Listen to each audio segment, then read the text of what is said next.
오늘 로시 허데시 아다르월 월삭입니다. 허데시톱.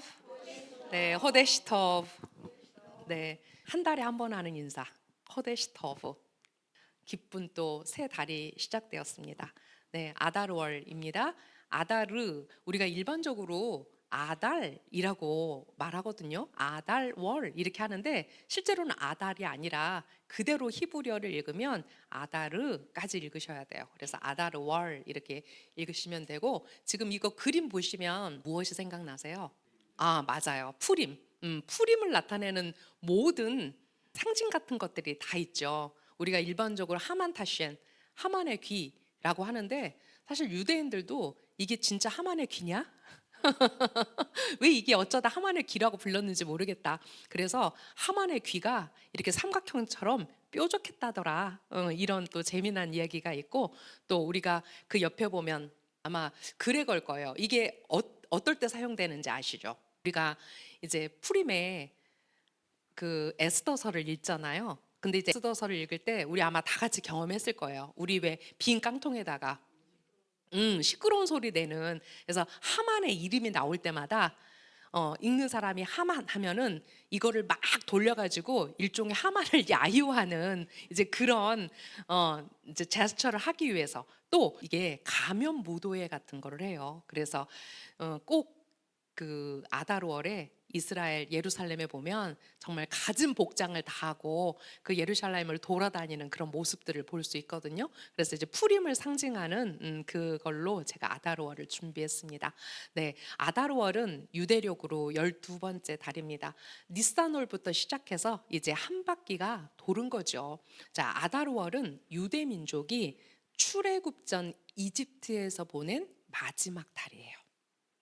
이제 그들이 출애굽을 앞두고 아다르에 참 많은 일들이 있었을 거예요. 이 사람들이 왜 아다르월을 기쁘다라고 얘기하냐면, 아다르월이 기쁜 이유가 이 달이 더욱 큰 기쁨, 즉 유월절의 기적을 알리는 시작이기 때문에 아다르월을 기쁨의 달이다라고 해요. 자, 아다르월은 또 변화의 달이에요. 왜냐하면 우리가 푸림의 이야기에서 알 수 있듯이 아다르월은 슬픔을 기쁨으로, 의심을 초월적인 지식으로, 망각을 활기찬 존재로 변화시킨다. 또 흩어진 민족을 하나된 국가로, 민족적 나약함의 순간을 역사상 가장 위대한 유대인의 헌신의 표현으로 변화시킨다. 아주 압축되어 있는 이야기 안에 우리가 에스더서의 이야기가 이 안에 모두 응집되어 있는 것을 알 수 있어요. 그들은 흩어진 민족이었어요. 그래서 하만이 그 정도 흩어진 민족? 우리가 뭘 못하겠어 이랬는데, 어느 순간에 그들의 응집력이 딱 모아지면서 그들이 하나의 민족이라는 것이 드러나게 되죠. 자, 아다르는 먹고 마시는 행위라는 가장 육체적인 활동마저도 하나님과의 유대를 확인하는 고백의 행위로 변화시킨다. 아다르월, 특히 이 푸림을 기념해서 그들이 잔치를 하거든요. 근데 그때 포도주를 많이 마셔요. 근데 포도주를 마시면서 무슨 얘기를 하냐면, 누가 하만인지 누가 모르드카인지 모를 정도로 우리가 포도주를 많이 마시자 이렇게 하면서 그렇게 잔치를 벌여요. 근데 그렇게 잔치를 벌이는 행동 자체 안에서도 바로 하나님을 경외하고 하나님을 기뻐하는 그런 유대 관계를 나타낸다라는 거예요. 자, 아다르라는 이름은요, 히브리어 아디르와 같은 어근을 가져요. 이 아디르가 권능, 힘, 권능의 부여를 의미해요. 우리가 시편 8장 1절을 보면 아도나이 엘로헤이누 마 아디르 쉼카라는 말이 있는데, 우리 하나님 아도나이, 당신의 이름이 얼마나 권능이 있는지요, 얼마나 위대하신지요, 이런 표현이거든요. 그래서 아디르는 특별히 이 아다르라는 말 자체 안에 권능, 힘, 위대함, 이런 의미가 들어있다라는 거예요. 또 아다르는 알레프와 다르로 나눌 수 있어요. 알레프, 달렛, 레쉬, 이것을 알레프와 달렛, 레쉬로 나눌 수 있는데, 이때는 어떻게 해석이 되냐면, 여기서 알레프는 한 특본이신 하나님을 상징해요. 항상 알레프는 하나님을 상징하는 히브리어의 첫 글자죠. 그리고 다르는 거하다, 거주하다는 뜻이에요.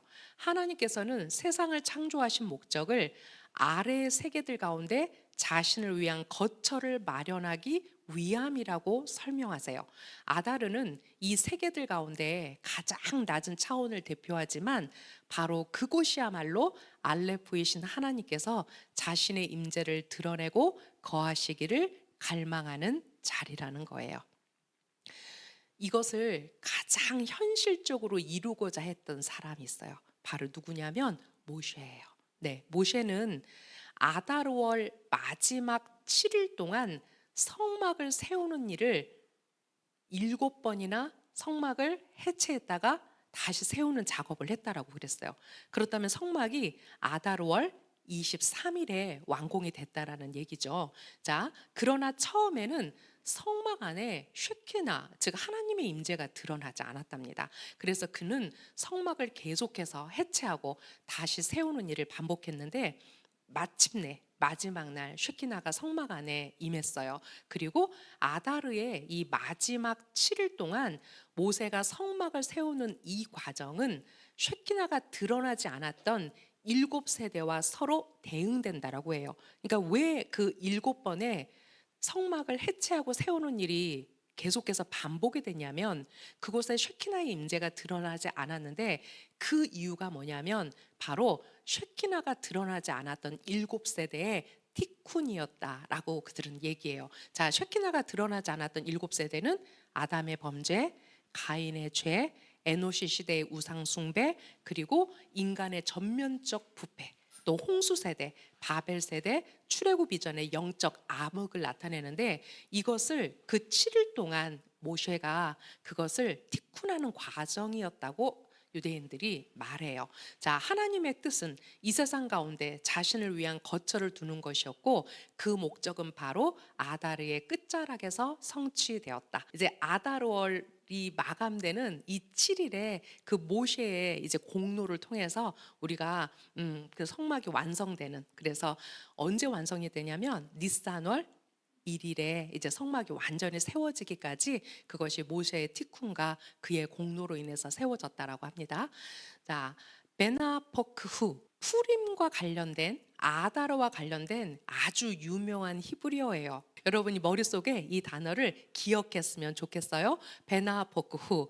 자, 에스더서 9장 1절에 보면 바로 그날에 상황이 역전되었다라는 말이에요. 역전되는 상황을 나타내는 히브리어예요. 자, 대적자 하만이 유대인들을 상대로 자신의 개인적인 전쟁을 벌이기에 적절한 시기를 점치며 제비를 뽑았어요. 그 치명적인 조서의 날짜가 언제였어요? 아다르월이었죠. 자, 아다르월에 떨어지자 그가 아주 크게 기뻐했다라고 해요. 그가 그렇게 기뻐한 이유는 유대력의 다른 모든 달에는 유대 민족을 도와줄 만한 길한 날들이 있는 반면 아다르월에는요, 모세가 아다르월 7일에 죽었어요. 아다르월에는 모세가 7일에 죽었다는 사실만 하만의 눈에 보였기 때문이에요. 내 제비 뽑기 결과가 모세가 죽은 달에 나왔다라고 그가 외쳤어요. 하만은 이 달이 유대인들에게 불운을 가져올 것이라고 확신했고 그 확신 속에서 아다르를 학살 조서의 최종 기한으로 정했어요. 그런데 하만이 알지 못했던 사실이 하나 있어요. 모세는 아다르월 7일에 태어났고요. 아다르월 7일에 죽었어요. 하만이 그걸 놓쳤다는 거죠. 그렇다면 어떻게 모세의 탄생이라는 기쁨이 그의 죽음이 같은 날이라는 불운을 상쇄할 수 있었을까? 또 유대 민족에게 복된 운을 가져다주는 아다르월의 특별한 속성은 무엇일까? 아다르월은 특별히 이제 물고기 자리거든요. 자, 하만은 이 물고기 별자리에서 유대인들에게 유익하거나 길한 어떤 징조도 보지 못했어요. 오히려 그는 자신이 물고기가 먹이를 삼키듯 유대 민족을 삼켜버릴 수 있다라고 생각했어요. 그러나 그는 더 큰 물고기가 존재한다는 사실, 그리고 결국 자신이 삼켜질 존재라는 점을 보지 못했던 거죠. 악인들은 참 멍청해요. 그죠? 응.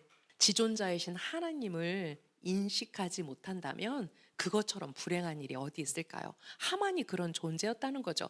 근데 이것은 마지막 때도 똑같은 것 같아요. 마지막 때도 결국 이 세대에 일어나는 악인들의 한결같음이 뭐냐면 그들은 큰 존재인 하나님을 인식하지 못한다라는 거예요. 네, 모세의 죽음은 그의 탄생이라는 기쁨에 의해 삼켜진다.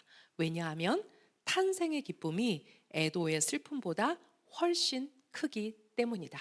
그래서 하나님은 그날 역전을 일으키셔서 상황을 바꾸신다라는 거예요. 자, 유대 민족의 지도자는 유대 민족 전체와 동일하다. 이거는 우리가 어떻게 표현하냐면 이스라엘은 곧 예수아다. 왜냐하면 이스라엘을 대표하시는 그분이 예수아기 때문에 바로 머리 되신다는 거죠. 이스라엘은 곧 예수아고 예수아는 곧 이스라엘이다. 그렇듯이 유대 민족의 지도자는 유대 민족 전체와 동일해요. 자, 모든 세대에는 모세의 영혼의 불꽃이 깃들어 있으므로 그의 생일은 유대 민족 영혼의 본질이 탄생하는 날이다.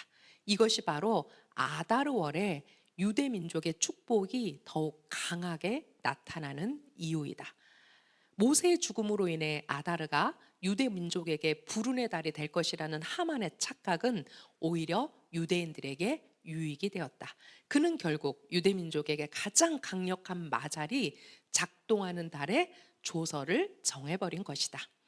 이 사실은 아다르가 보호의 달, 자기 성철과 변화의 달, 그리고 무엇보다 기쁨의 달임을 가르쳐준다.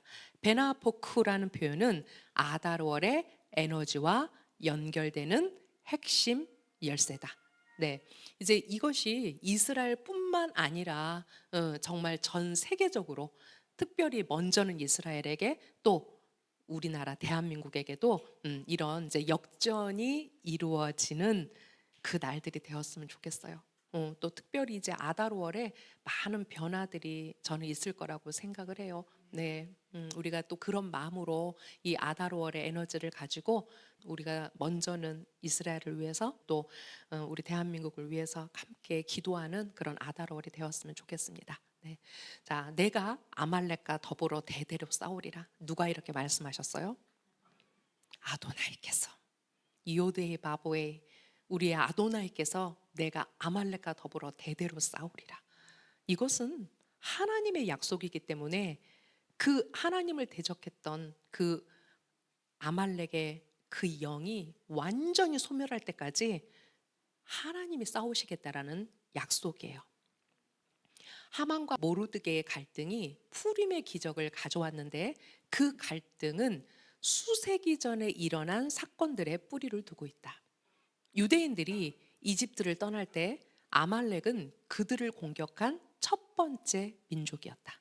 그 결과 유대인들은 하나님께서 너희를 모든 원수로부터 구원하실 때 하늘 아래에서 아말렉의 기억을 지워버리라는 명령을 받았다. 수세기 후 사울이 왕위에 오르자 예언자 사무엘은 그에게 하나님의 명령을 전했다. 아말렉을 쳐서 그들의 모든 것을 완전히 멸절시키십시오.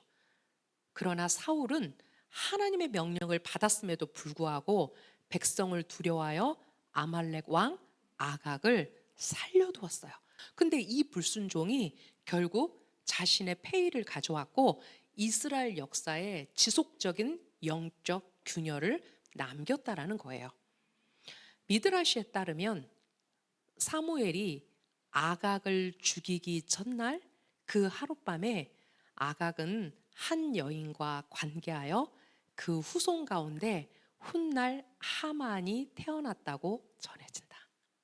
이 일들 후에 아슈베로시 왕이 아각 사람인 함무다타의 아들 하만을 크게 하였으니 라고 에스더서에서 말하고 있다라는 거죠. 자, 사울의 타협은 단지 개인적 실패가 아니라 세대를 넘어 이스라엘 전체를 위협하는 존재를 잉태한 역사적 원인이 되었다. 그런데 놀랍게도 이 푸림의 두 주인공인 모르드게와 에스더가 바로 이스라엘 초대왕 사울의 후손이라는 거예요. 유대 전통에서 모르드게와 에스더의 이야기는 초대왕 사울이 아말렉을 온전히 진멸하지 못한 사건에 대한 티쿤으로 해석된다. 미드라시는 하만을 이렇게 표현했어요. 하만은 아각의 씨에서 나왔다. 즉 하만을 아각의 후손으로 표현한 거죠. 또 모르드게를 벤야민 지파 곧 사울의 계보로 연결시켜요. 뭐라고 얘기했어요? 모르드게는 사울의 씨로부터 나왔다. 푸림의 갈등은 단순한 정치적 음모가 아니라 세대를 가로지르는 영적 대결로 읽는다. 그렇기 때문에 자, 사울이 왕의 권세를 지녔음에도 타협했던 자리에서 모르드게는 그 당시 포로 신분이었어요. 근데 포로 신분이라는 가장 낮은 위치에서 그가 끝까지 무릎을 꿇지 않아요. 왕궁 성문에 있던 왕의 모든 신하가 하만에게 무릎을 꿇고 절하였으니 이는 왕이 그에 관하여 그렇게 명령하였기 때문이었다. 그러나 모르드카이는 무릎을 꿇지도 않았고 절하지도 않았다라고 성경은 기록하고 있죠. 자, 이 대비 자체가 티쿤의 핵심이라는 거예요. 결국 그 아각의 시에서 나온 하만은 여전히 이스라엘을 미워했고 그 이스라엘 백성 중에 모르드카이만 죽이려고 한 게 아니라 어떻게 했어요? 전부 다 유대인들을 죽이려고 했다라는 거죠. 그는 분명 아말렉의 자손인 게 분명한 거죠. 자, 에스더 역시 이 티쿤의 중요한 축이다. 사울 시대에 상실된 왕권과 말쿠트는 에스더를 통해 다시 회복된다. 에스더는 처음에는 자신의 정체를 숨겨요. 그런데 모르드게가 뭐라고 얘기해요? 이와 같은 때를 위하여 내가 왕후의 자리에 오른 것인지 누가 아느냐? 그렇게 얘기해요. 근데 거기에 대해서 에스더가 제가 죽어야 한다면 죽을 것입니다. 이렇게 말하면서 이제 백성들에게 우리가 함께 금식하며 내가 왕에게 갈 그 날을 위해서 기도하자라고 얘기해요. 자, 이는 책임을 회피했던 사울과 달리 두려움을 넘어서는 믿음의 선택이다. 따라서 하만이 준비한 나무가 결국 자신을 위한 것이 된 것은 우연이 아니라 미완으로 남았던 정의가 완성되는 순간이다. 왕이 말하였다. 그를 거기에 매달아라. 그들이 하만을 그가 모르드카이를 위하여 준비한 그 나무 위에 매달았다. 그러자 왕의 노가 가라앉았다. 여기는 아하슈베로시 왕을 말하는 것 같은데 저는 이거를 기록하면서 왕의 노가 가라앉았다. 이 왕이 하나님으로 읽혀졌어요. 그 모르드게와 에스더의 그 충정을 통해서 이제 하나님의 뜻이 실현되는 거잖아요. 내가 끝까지 아말렉과 싸우리라고 말씀하셨던 그것이 바로 이 순종하는 이 티쿤하는 두 사람을 통해서 그 일이 이루어졌을 때 하나님께서도 그 노를 가라앉히셨겠구나 그 생각을 했습니다. 성경 속의 아다르어를 좀 볼까요? 에스더 3장 7절과 13절 아슈베로시 왕 제12년 첫째 달 그것은 니산월이다. 자, 첫째 달에 푸루 그것은 제비다. 니산월 그날 제비를 던졌어요. 그죠? 푸르가 여러분 제비라는 뜻이죠. 제비를 던졌는데 하만 앞에 던져졌으니 12째 달 그것은 아다르월이었다라고 기록해요. 자, 그 조서들은 어떤 내용을 가지고 있었냐면 모든 예후다인들을 아이로부터 노인에 이르기까지 어린 아이들과 여자들도 한날에 몰살시키고 죽이고 멸하라는 것으로서 보발꾼들의 손으로 왕의 모든 지방에 보내줬으니 12째 달 그것은 아달월이다 13일에 그들의 소유를 탈취하라는 것이었다. 에스더서 9장 1절 12째 달 그것은 아달월이다. 12째 달 13일 곧 왕명과 그의 법이 행해지는 날이 왔다. 이날은 예후다인들의 원수들이 예후다인을 누르기를 바랐던 바로 그날인데 상황이 뒤바뀌어 예후다인들이 자기들의 미워하는 자들을 눌렀던 것이다. 에스더서에는 8번이 아달월이라는 말이 표기돼요. 근데 이게 왜 이렇게 계속해서 이것을 표기했냐면 아다르의 이름이 반복되는 것은 섭리의 정확한 시점을 강조한다. 즉 하만이 제비뽑기로 선택한 바로 그날에 하나님께서 슬픔을 기쁨으로 바꾸시려는 하나님의 계획이 시작됐다라는 거예요. 그래서 에스더서에 특별히 아하다르라는 이름이 8번에 걸쳐서 나오고 있어요. 에즈라 6장 14절에서 17절 말씀입니다. 예후다 장로들이 학가의 예언자와 이또의 아들 츠가랴의 예언에 따라 공사를 잘 진행하였다. 그들이 이스라엘의 하나님의 명령과 파라스 왕 코레시와 다리아베시와 르타흐샤스트의 명령에 의하여 공사를 완성하였다. 이 집이 다리아베시 왕의 통치 제6년 아달월 3일에 완공되었다. 우리가 성막이 완성된 날이 아달월 23일이라고 했어요. 자, 그리고 2차 성전이 완성된 날이 아달월 3일이에요. 근데 이때가 언제였냐면 이제 포로들이 돌아와서 성전이 완공되기까지 약 23년이 소요됐어요. 우리가 성경을 통해서 알 수 있지만 많은 방해가 있었다라는 걸 알 수 있죠. 근데 이 사람들이 이제 그 예언자들에 따라 또 하나님의 명령에 따라 이제 아달월 3일에 하나님의 집을 완공했다는 기록이에요. 자, 이스라엘 자손과 제사장들과 레비인들과 포로였다가 돌아온 나머지 사람들이 이 하나님의 집 봉헌식을 기쁨으로 행하니 이 하나님의 집 봉헌식에 숫소 100마리와 순양 200마리와 어린 양 400마리를 바치고 모든 이스라엘을 위한 속죄 제물로 염소 12마리를 이스라엘 지파 수대로 바쳤다라고 기록하고 있어요. 에레미야 52장 31절에서 32절 내용입니다. 예후다 왕 예호야킨이 유배된 지 제37년 12째 달 25일, 즉 아달월 25일이죠. 곧 바벨 왕 에빌모르닥이 왕이 되네 그가 예후다 왕 예호야킨의 머리를 들어 감옥에서 나오게 하였다. 그가 예호야킨에게 좋게 말하며 바벨에 그와 함께 있는 다른 왕들의 자리보다 더 높은 자리를 주었다. 네, 이제 예호야킨이 그 바벨에 끌려갔다가 풀려나는 그 달이 바로 아달월이었다는 거예요. 에스겔 제12년 12째 달 초하루에 아도나이의 말씀이 내게 있었다. 인자야, 미츠라임 왕 파로에 관하여 애가를 불러 그에게 말하여라. 나라 중에 젊은 사자라고 너는 자신을 생각하지만 너는 바다 가운데 수령과 같다. 너는 내 강들에서 튀어나와 내 발로 물을 휘저어 그의 강들을 어지럽혔다. 이제 파라오에게 하나님의 그 진노가 부어지는 바로 그 예언이 아달월 초하루에 있었다고 기록합니다. 자, 아달월의 감각은 웃음이에요. 쏙, 네, 웃음. 아달월의 감각. 참 그 유대인들에게 배우는 이 달의 어떤 감각, 또 우리가 그 달에 무엇을 티쿤해야 될 건지 이제 이런 것들을 월삭을 통해서 배우잖아요. 아달월의 감각이 왜 웃음일까? 왜 웃음일까? 자, 아벌이 오면 기쁨을 줄이고 아다르월이 오면 기쁨을 늘린다라는 내용이 있어요. 아부월이 오면 왜 기쁨을 줄일까요?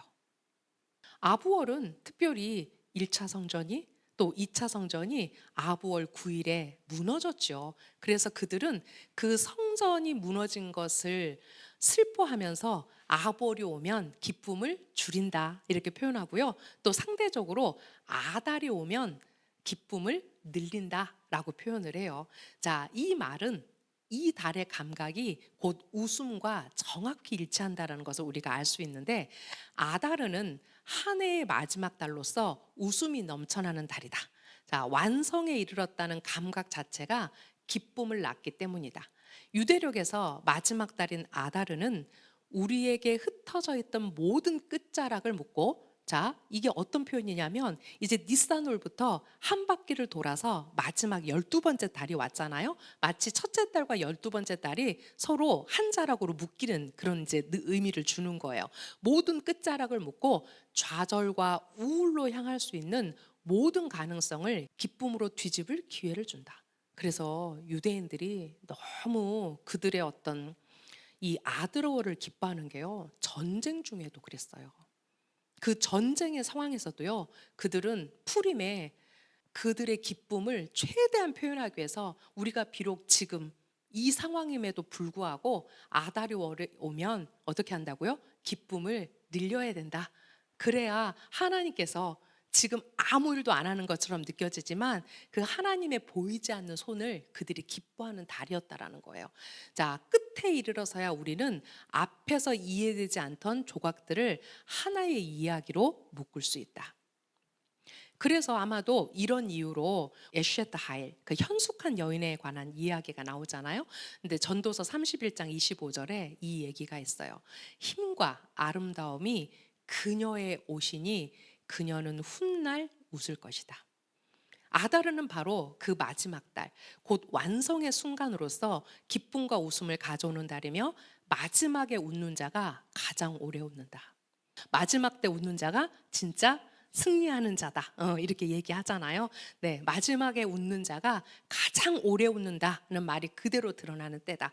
웃음은 또한 경계 없는 기쁨의 표현이며 영적 어둠 속에서 갑작스레 솟아오른 푸림의 기적의 빛을 목격할 때 터져 나오는 반응이다. 아달의 웃음은 가벼운 웃음이 아니라 모든 것을 통과한 뒤의 웃음이다. 라피 이츠학 긴즈버그는 토라에서 웃음의 원형적인 인물이 이츠학인데, 우리가 창세기 31장 42절을 보면요, 만일 내 조상의 하나님 아브라함의 하나님 이츠학의 두려운 분께서 나와 함께하지 않으셨다면 이라는 야곱의 고백을 들 수 있는데, 이때 이츠학의 두려움이라고 표현이 되어 있어요. 물론 이거는 아직 아버지가 살아 계시기 때문에 그 아버지의 살아계심을 야곱이 이츠학의 하나님이라고 표기하지 않았다라는 거예요. 그래서 이츠학의 두려우신 분이라고 표기했는데, 이 구절이 히브리어로 파하드 이츠학이에요. 이것을 그대로 보면 이츠학의 두려움이라고도 읽을 수 있지만 동시에 두려움이 웃게 된다로 읽을 수도 있다라는 거예요. 즉 두려움의 본질 자체가 웃음으로 변형된다는 뜻이죠. 간절히 바랍니다. 우리 아다루월에 정말 웃을 수 있는 일이 많이 많이 우리 개인적으로도 우리 공동체 안에서도 또 우리 대한민국 안에서도 또 더 나아가서 이스라엘 안에서도 그렇게 웃을 수 있는 일이 많이 생겼으면 좋겠어요. 자, 하만에 대한 공포는 푸림에 넘치는 웃음으로 전환된다. 웃음과 기쁨, 행복은 모든 경계를 허문다. 아다루월은 바로 이 열려있는 기회의 창을 붙들고 기쁨과 행복을 더욱 증대시켜야 할 때이다. 이런 말 들어보셨어요? 비장이 웃는다. 비장은 지라라고 우리나라 표현으로 얘기하죠. 비장이 웃는다. 도대체 이게 무슨 말일까? 이 아다루월의 웃음을 유대인들이 비장이 웃는다라는 표현으로 이렇게 말을 하더라고요. 자, 비장이 웃는다. 베라커트 60일 B에서 이 말이 나오는데요. 자, 이 말을 처음 들으면 매우 역설적으로 느껴져요. 왜냐하면 비장은 전통적으로 검은 담즙과 관련되어서 우울증, 절망, 분노의 원천으로 여겨지기도 한다라는 거예요. 이것은 의학적 상징이라기보다 실제로 유대인들의 레퍼런스 안에서 이 비장이 웃는다라는 이 놀라운 역설을 말한다라는 거예요. 자, 그러나 유대 신비주의에서는 비장이 이러한 부정적인 에너지를 긍정적인 웃음과 기쁨으로 변환하는 힘을 가지고 있다고 얘기해요. 자, 슬픔을 주관할 것 같은 장기가 사실은 웃음의 근원이라는 점은 고통 속에서도 희망을 찾는 유대적 정신을 잘 보여줘요. 우리 지난달에 그 얘기했잖아요. 화가 어디서부터 생긴다고요? 우리의 장기인? 화와 가장 관련된 장기가 간이잖아요. 그런 것처럼 유대인들 자체가 굉장히 대장적인가? 그러니까 굉장히 리얼하지만 그 안에 역설적인 진리가 있다라는 거예요. 그런 것처럼 이 비장이라는 걸 통해서 사실은 지금 하나도 기쁘지 않아. 너무 힘들어. 근데 그들은 그걸 역설적으로 이겨내요. 어찌 보면 유대인들이 오늘날까지 600만 대학살의 그 엄청난 트라우마를 겪고 살아나갈 수 있는 그 원천이 바로 그들의 내장적 기질에 있는 것 같아요, 저는. 자, 비장은 유대력의 아다르월과 연결되는 장기이다. 아다르월은 슬픔과 불운을 기쁨과 행운으로 바꾸는 달로 아다르가 오면 기쁨을 늘린다라는 전통에 따라 비장의 웃음이 가장 활발해지는 시기이다. 그럼에도 불구하고 나는 웃을 거야. 여러분, 왜 웃을 수 있어요? 저는 이 아다르월 준비하면서 참 그 생각을 많이 했어요. 우리가 왜 마지막 때 웃을 수 있는 자인지 아세요? 우리가 왜 끝에 웃을 수 있는 자인지 아세요? 바로 우리의 왕이 아도나이, 이스라엘의 하나님이시기 때문에 그래요.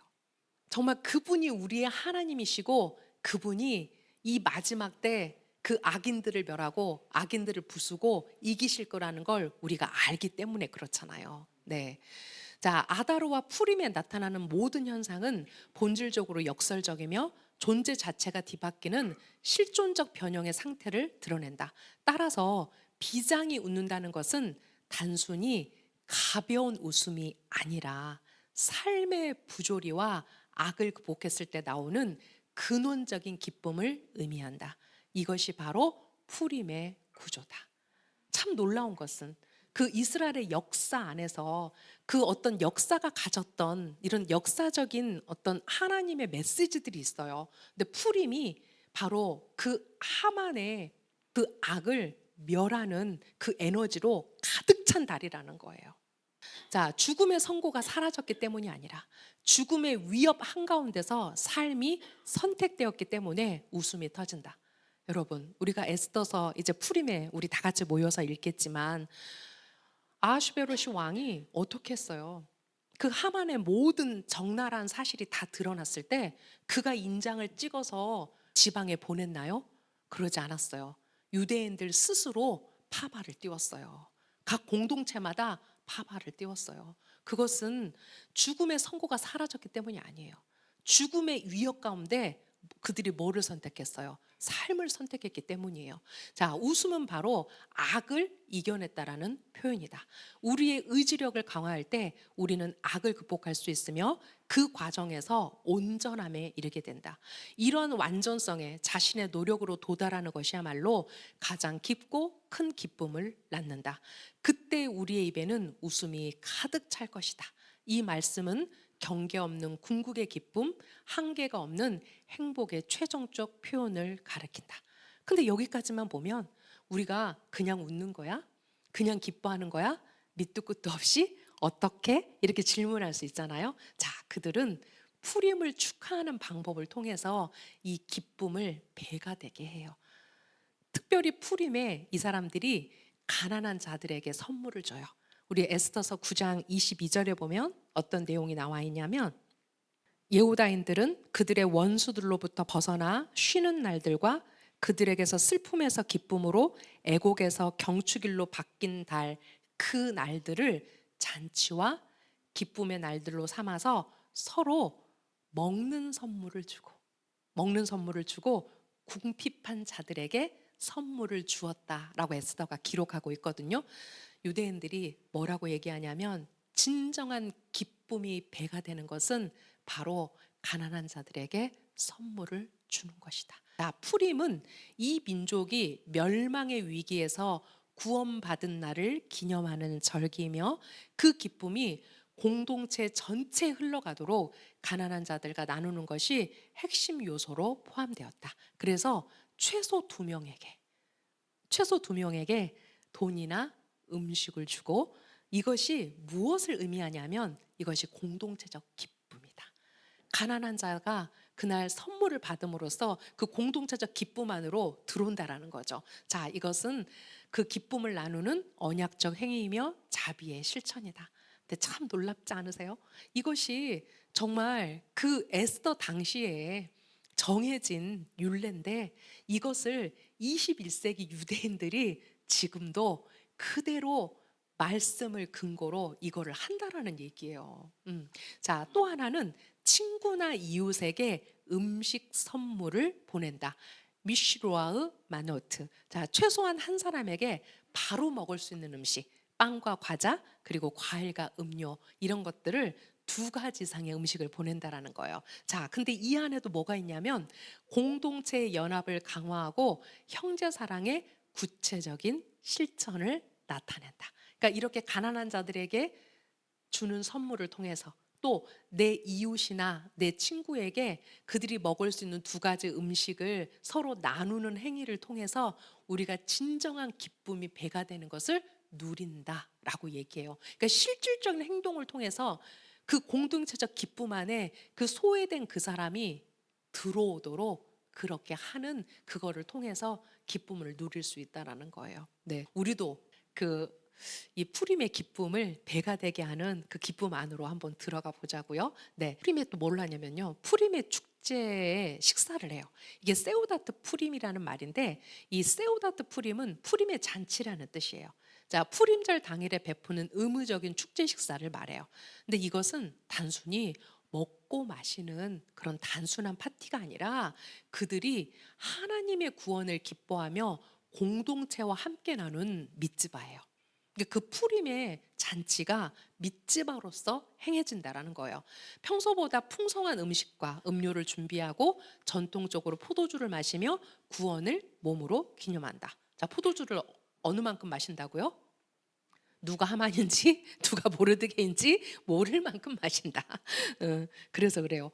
실제로 유대인들이 포도주 만취할 때까지 먹어요. 그런데 이제 모든 사람이 다 그러지는 않아요. 포도주에다 물을 섞는다든지 그래서 그 세우다트 푸림을 충분히 기념하는 축제들을 이들이 하죠. 네, 푸림이 오는 밤과 푸림 낮 동안 두 번 메길라 에스더를 듣는다. 그래서 여러분 우리 지난번에는 푸림 저녁에 모여서 에스더서 읽고 그리고 다음 날은 어떻게 했어요?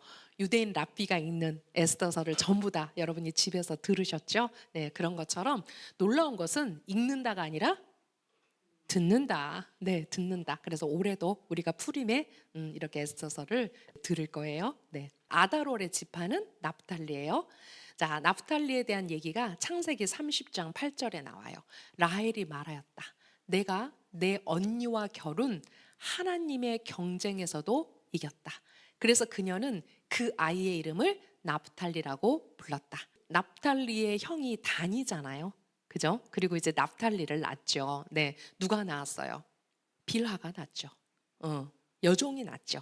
실제로 아직까지 라헬의 태는 열리지 않았어요.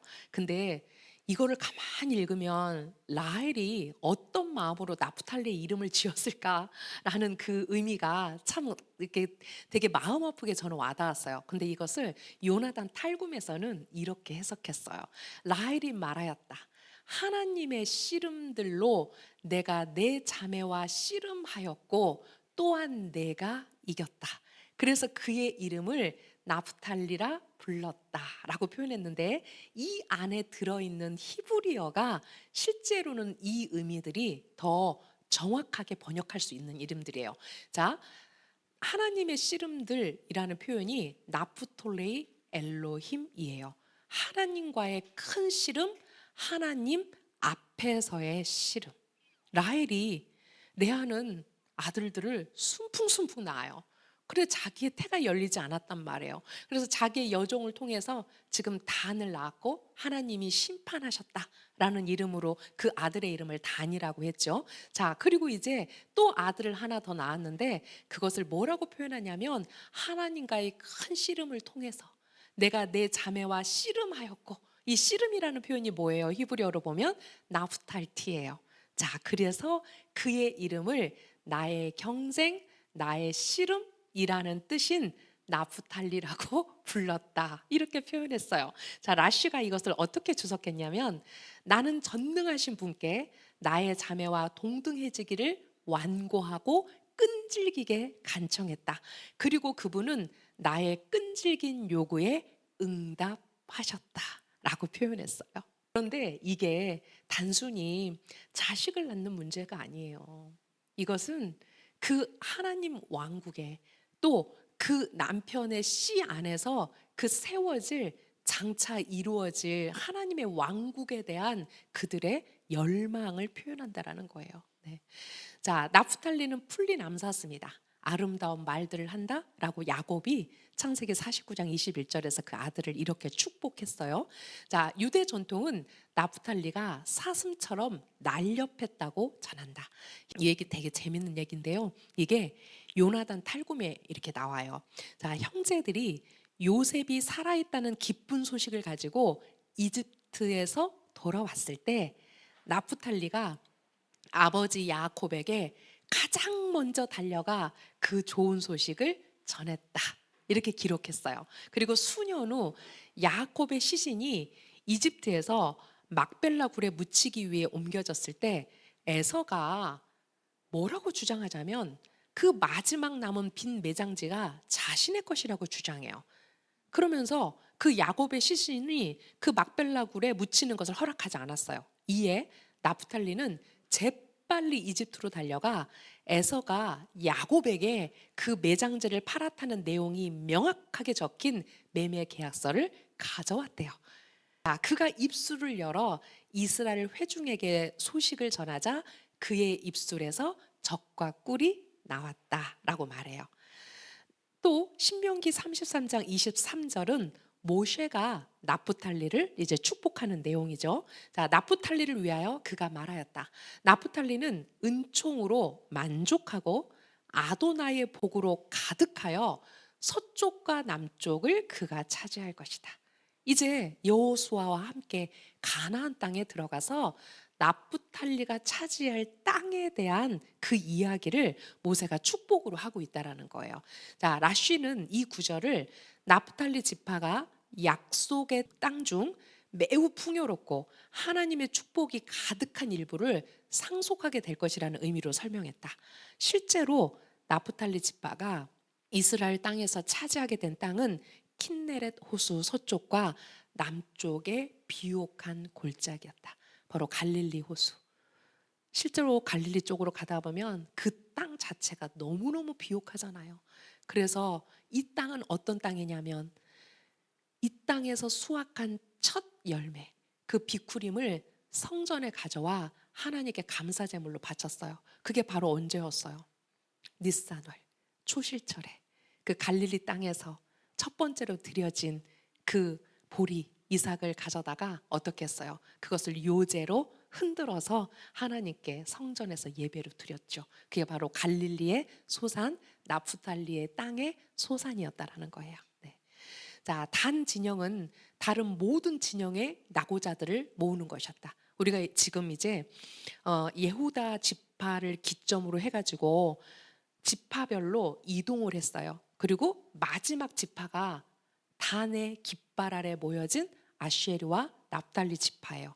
그리고 이 지파가 뭐를 하는 지파였냐면 그 맨 후방에 가면서 여러 것들을 모으고 또 그들을 독려하고 하는 그런 역할을 한다라고 했죠. 자, 그런데 이 단 진영이 다른 모든 진영의 낙오자들을 모으는 그런 지파였다면 나프탈리는 깃발의 순서 전체에서 가장 마지막으로 언급된 부족이라는 거예요.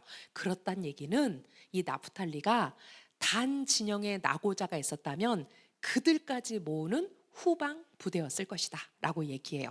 또 지파와 그 족장이 언급되는 모든 경우, 예를 들어 인구조사라든지 재단 봉헌이라든지 이스라엘 땅 분할에서 거의 후반부에 나프탈리 지파가 이렇게 언급이 되거든요. 자, 이것은 라쉬에 인용된 라피의 격언에 따르면 마지막에 종종 가장 큰 축복을 받는 자라는 거예요. 그러니까 그는 아버지와 그 모시의 축복을 통해서 실제로 이스라엘 땅 가운데 축복받는 지파였다라는 걸 알 수 있죠.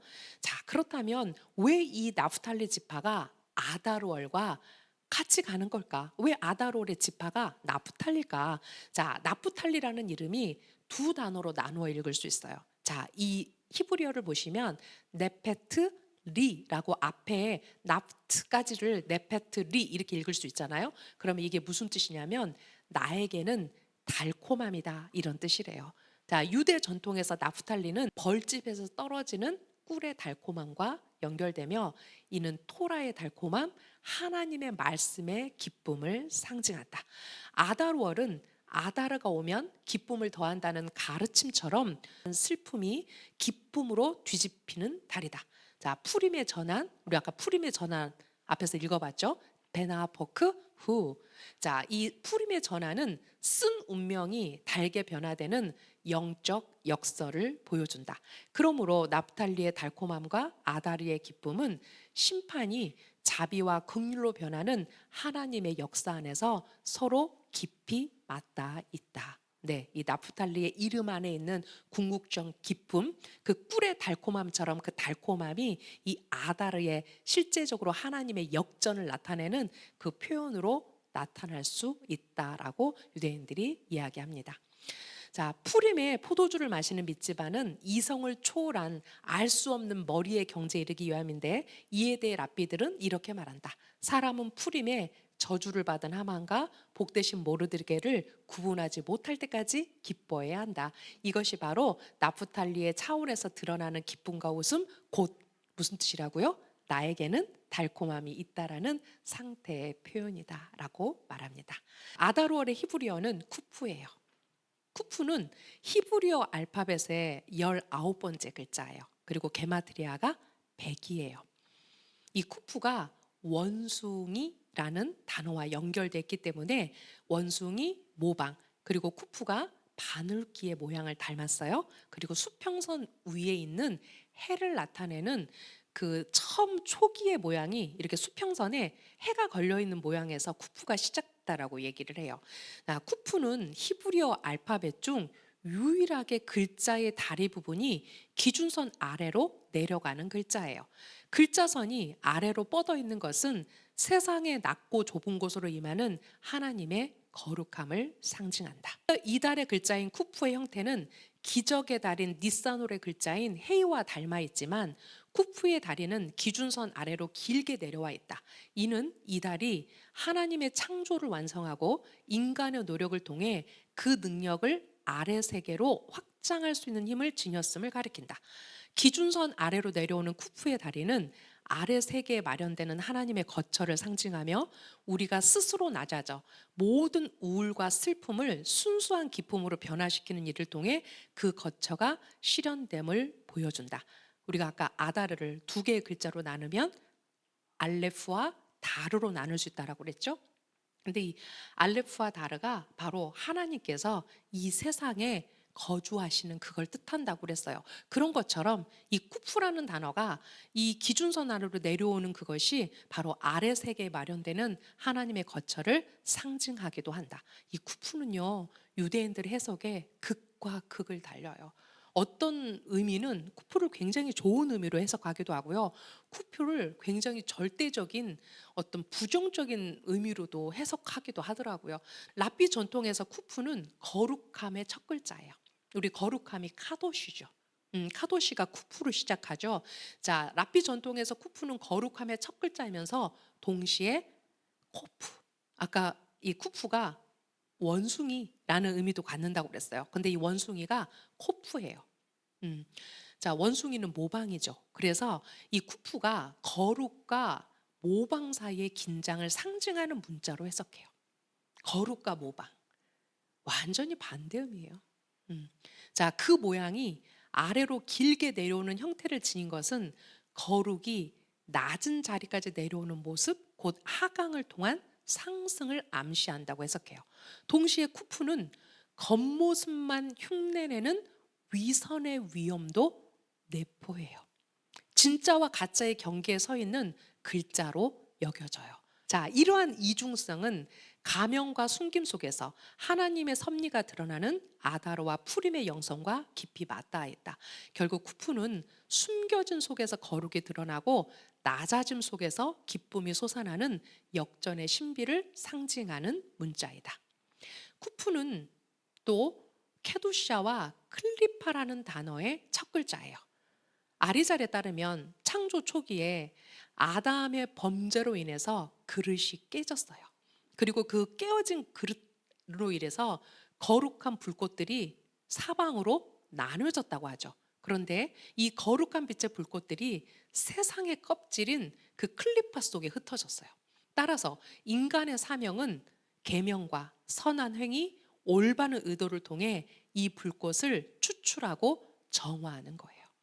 토라를 우리의 삶에서 살아내는 것을 통해서 이 불꽃을 추출하고 정화해내는 거라는 거예요.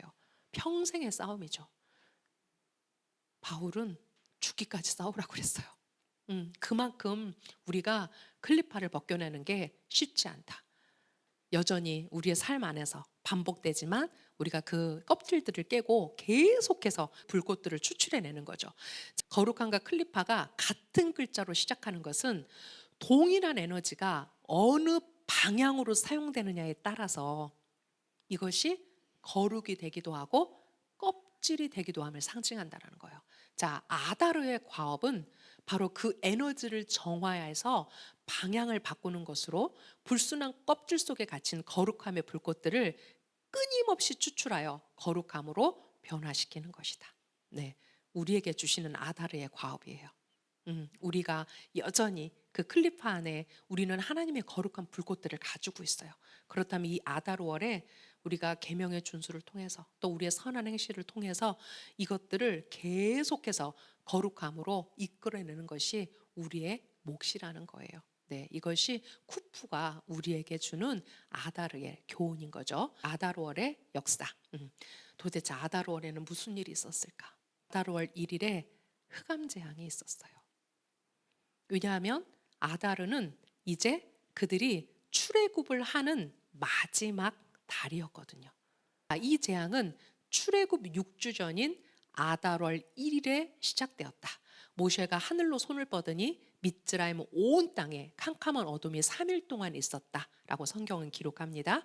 또 1일 날 에스겔이 우리가 앞에서 성경 안에 그 아달월의 기록에서 읽은 내용이에요. 이집트의 몰락을 예언한 달이에요. 자, 3일은 아달월 3일은 제2 성전이 완공된 날이에요. 네, 그들이 이제 바벨론에서 나와서 오랜 시간에 거쳐서 BC 349년 아달월 3일에 제2성전이 완공됩니다. 그래서 유대인들이 아달월 3일과 아달월 23일을 병행해서 있는다고도 하더라고요.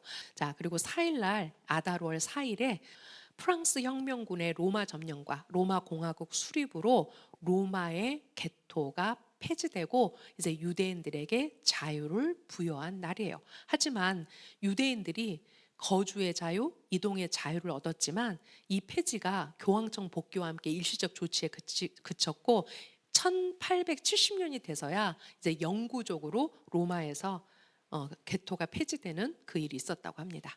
6일은 모세가 토라를 완성한 날이에요. 모세는 신명기를 완성하여 몇 주 전에 시작했던 토라 검토 작업을 쉐바톨 1일에 마무리 지었다. 그런 다음 그는 완성된 모세오경을 하나님의 계시를 받아 한 글자도 빠짐없이 기록으로 남겼다.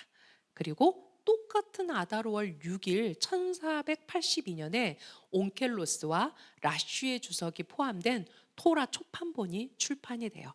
자, 모세오경 그리고 탈금 온켈로스는 토라의 아람어 번역본이죠. 그리고 유명한 주석가 라피 슐로모 이츠하키 라시의 주석이 수록된 초판이 1482년에 출판됩니다. 이 책은 이탈리아 볼로냐에서 요셉 벤 아브라함 카라비타가 자신의 집에서 인쇄소를 차려서 출판했다고 해요. 7일 언제 태어나고 언제 죽었다고요? 아다르월 7일에 태어나고 아다르월 7일에 죽었어요. 네, 유대인들이 뭐라고 말해요? 의인은 자기가 태어난 날에 죽는다 이렇게 얘기하잖아요. 네, 그런 것처럼 아다르 7일에 모세가 태어나고 죽었습니다. 자, 그리고 스페인의 종교 재판 그 역사적인 불운의 역사죠. 1481년 스페인에서 아누심 또는 마라노로 알려진 비밀 유대인들을 색출하기 위한 종교 재판이 시작된 날이 바로 아다르월 7일이에요. 스페인 종교 재판에 의한 첫 번째 공개 사형 선고와 화형이 바로 이날 스페인 남부 세비야에서 거행되었는데 이 사형에서 유대인 남성 6명과 여성 1명이 사형당해요. 자, 종교 재판이 시작되자 많은 유대인들이 스페인을 떠났습니다. 그리고 스트루마호 침몰 이거 여러분 잘 아는 내용이에요. 1941년 12월 12일 스트루마호는 루마니아 콘스탄차항을 출발해서 영국 위임 통치령 팔레스타인으로 향하고 있었어요. 이때 루마니아계 유대인이 몇 명이 타고 있었냐면 이 배에 800명이 타고 있었어요. 그런데 이 배가 이스탄불에서 억류되었고 영국 당국은 목적지까지 항해하는 것을 허락하지 않았어요.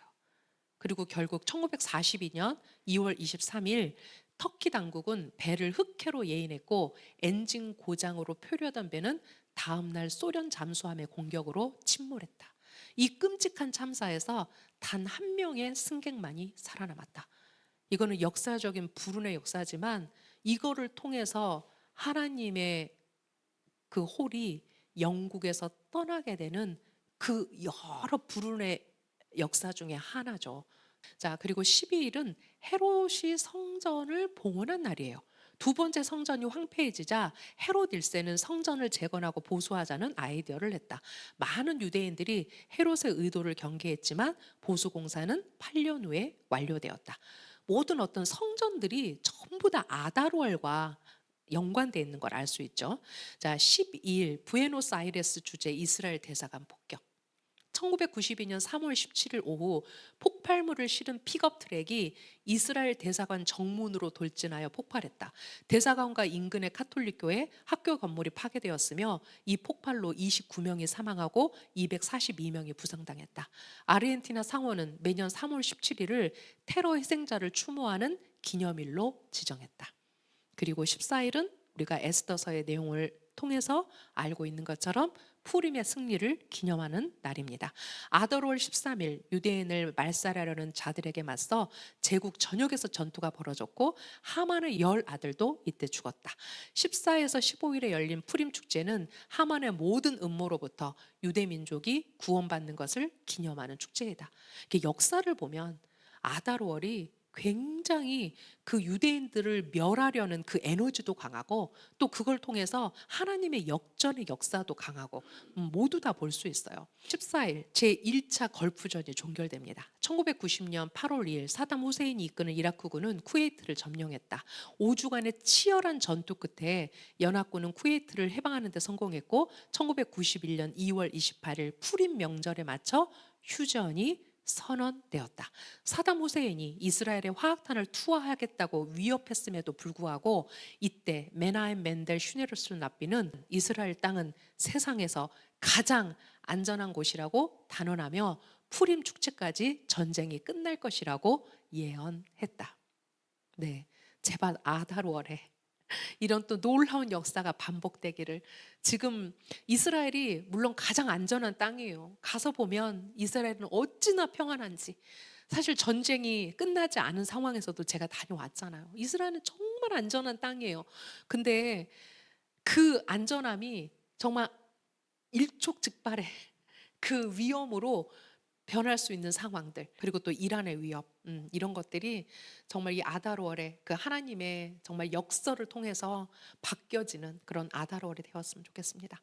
또 14일 에스겔은 이스라엘의 적들의 몰락을 예언하다. 성전이 파괴된 다음에 이날 하나님은 에스겔에게 이집트의 파라오와 유대민족의 다른 적들을 위한 애가를 쓰라고 말씀하시며 그들의 궁극적인 몰락을 예언하신 날이 아달월 14일입니다. 자, 그리고 16일 예루살렘의 성벽 재건을 시작한 날입니다. 로마 황제에 의해 유대 지방의 통치자로 임명된 아그리파 1세 재기간 동안 예루살렘 성벽을 보수하고 확장하는 공사를 시작했다. 그래서 유대인들은 이 건축이 시작된 아달월 16일을 기쁜 날로 제정했다. 그리고 18일은 미국 최초의 유대인 정기 간행물인 더 주라는 정기 간행물이 뉴욕시에서 출판됐다고 합니다. 이것은 그 유대인들을 모든 적대자들로부터 유대교를 수호하기 위한 어떤 그런 역할을 하기 위해서 더주라는 간행물이 나왔다고 해요.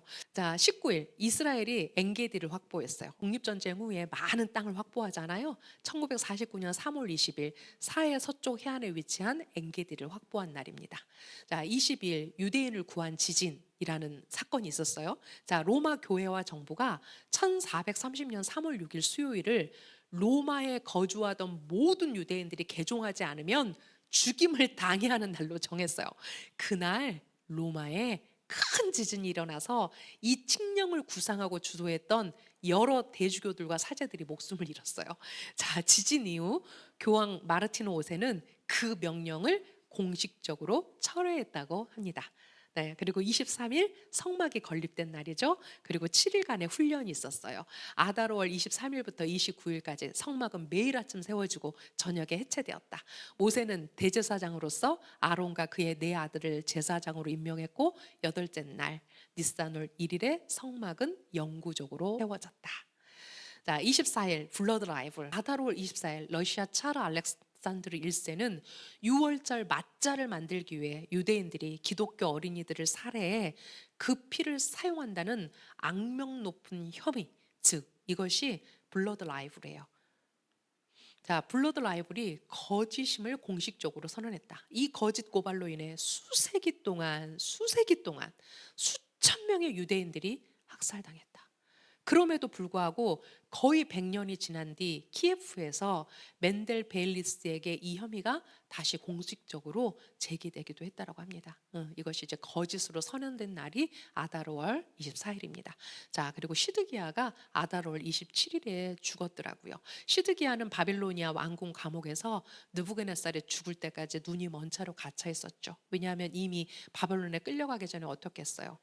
두 눈을 빼버렸잖아요. 그죠? 자, 느부갓네살의 아들이자 후계자인 에일므로닥이 시드기야와 그의 조카 여고냐를 석방했으나 바로 그 석방한 날 시드기야는 그날 사망합니다. 자, 28일 할례를 금지하는 칙령이 폐지됐다. 탈무드 시대에는 아다르월 28일을 로마 정부가 할례, 토라 공부, 안식일 준수를 금지하는 칙령을 폐지한 것을 기념하는 날로 지켰다. 이 칙령은 랍비 예후다 벤 샤무아와 그의 동료 랍비들의 노력으로 폐지되었다. 29일 유대인들이 첫 번째 미tz바를 받은 날이다. 이제 첫 번째 미tz바가 바로 어떤 미tz바였냐면 하나님의 시간의 시작을 알리는 니산월, 바로 초하루를 하나님의 새로운 시간으로 이제 하는 날이었죠. 그날이 바로 언제였냐면 아다르월 29일 해질녘 직전, 하나님께서는 모세에게 초승달을 거룩하게 하고 로시호데시를 제정하라는 계명을 주셨다. 와, 그런데 우리가 지금 로시호데시를 지키고 있어. 우리가 로시호데시를 기념하고 있어. 여러분, 이 하나님의 시간이 우리에게 어떤 의미를 주는지 아세요? 하나님의 시간은 우리가 의무적으로 지키는 게 아니에요. 우리가 하나님만이 우리의 왕이시라는 것을 우리가 하나님께 고백하는 거예요. 그래서 그 왕의 시간에 우리가 지금 이 자리에 설 명절, 대한민국 설 명절 1월 1일임에도 불구하고 이 날을 지키기 위해서 우리가 사실 애쓰는 거죠. 왜냐하면 그분이 우리의 왕이시기 때문에 우리가 그분의 시간 안에서 이 날을 기념하고 싶은 거예요. 자, 이것은 유대인들이 민족으로서 받은 첫 번째 계명이다. 이 달은 너희에게 달들의 시작이니 너희에게 그 해의 첫 달이다. 이렇게 말씀하신 날이 아다르월 29일이라는 거예요. 네, 오늘 이제 여기까지 제가 아다르월 준비한 부분이고요. 우리 이제 아다르월에 베나포크후, 정말 역전의 달이 되는 그런 아다르월이 되었으면 좋겠습니다. 여러분 한 분 한 분의 인생 가운데, 우리 공동체 가운데, 또 대한민국 가운데, 특별히 하나님의 킹덤인 그 이스라엘 땅 가운데 정말 우리에게 하나님의 역전의 소식들이 들려오는 그런 아다르월이 되기를 소망합니다. 기도하고 마치겠습니다. 이스라엘의 하나님 감사합니다. 하나님 당신이 우리의 왕이십니다. 당신이 만왕의 왕이십니다. 당신이 온 우주의 왕이십니다. 그리고 당신은 이스라엘의 왕이시며 대한민국의 왕이시며 온 열방의 왕이십니다. 하나님, 우리는 마지막에 웃는 자들이 될 것입니다. 우리가 비록 모든 상황들 때문에 우리 안에 웃음이 걷어지고 우리 안에 깊은 근심이 있고 또 우리가 이것을 어떻게 헤쳐나가야 될지 때로는 그 기도 가운데서도 막막하지만 하나님, 우리는 당신이 이 온 땅의 만왕의 왕이라는 것을 믿습니다. 하나님, 우리가 아다르월 베나포크후 당신의 역전들이 일어나는 그 소식들을 우리가 듣게 하여 주시옵소서. 그렇게 하실 이스라엘 하나님을 찬양합니다. 베셴 예슈아 하마시아. 아멘.